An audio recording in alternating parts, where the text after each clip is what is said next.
Hey, what's going on, guys, and welcome back to Comic Talk. I'm Matt K, and this week I'm talking about Batman issue 22, part 3 of The Button. Just a quick heads up, I'm pretty sick this week, so I apologize if it makes it a little harder to understand me. But as for the issue, this crossover is supposed to reveal some pretty big secrets involving DC Rebirth, but so far we've only been plagued with more questions. Part 1 dealt with the return of Eobard Thawne, the Reverse Flash, and watching him kick Batman's ass, all for a button, then dying shortly afterwards. Part 2 is about Flash and Batman jumping on Flash's cosmic treadmill to find the source of the button's radiation, and end up back in the Flashpoint universe where Batman meets his papa. The beginning of this issue shows how the events of Flashpoint ended, with Thomas Wayne explaining that this was not his proper timeline. However, it didn't end, time kept going on and the reality stayed put, leaving Thomas Wayne thinking that he had accomplished nothing and his son was still dead. That's when the events of the last issue take place, and we see the Flash and Batman land in the Batcave. Flash quickly explains how this world shouldn't exist, and that someone or something is taunting them by holding it together, all while Bruce ignores his father instead of embracing him and giving him a hug. They finally get ambushed by warriors of both Atlantis and Themyscira who have come to kill the Batman. Thomas states that he plans to hold them off until Batman rudely hits the gun out of his hand and explains they're all getting out of there alive. The two bats hold off the warriors while the Flash rebuilds the cosmic time machine, though I'm not sure why Flash wouldn't just help them. I mean, he's the fastest man alive, how hard would it be to just have knocked everyone out and then build the machine, but whatever.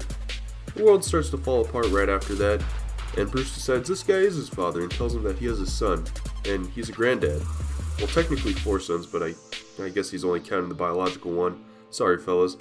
Thomas Wayne then throws his son onto the treadmill and tells him to stop being Batman, let it end with him, and go be a good father to his grandson. As the world slowly disappears around him, he puts on his mask for the final time and runs into the disappearing universe. Meanwhile, Flash and Batman are racing through the time stream as we see Thawne come into view, with this being the Thawne that died right before, with the last page being the trio running toward whatever has been messing with the timeline. So there we go.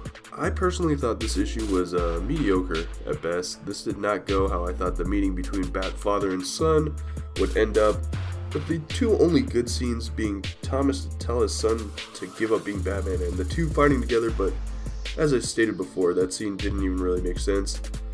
Overall, I feel like we really don't get an explanation to why our heroes traveled to Flashpoint, other than the fact that the Flash is stating someone was taunting them, which is a very stupid explanation. This also makes me rethink the whole Dr. Manhattan is the big bad of DC Rebirth. He's a lot of things, but intentionally evil, taunting someone, that's not something he would do. He's a creature of pure logic, and for the most part he acted as an observer for most of the Watchmen. Unless something made him go mad with power, he might not be the big bad. Hopefully, we find out next week when Flash issue 22 comes out, and I will be there, hopefully feeling a little better, talking a little more clearly.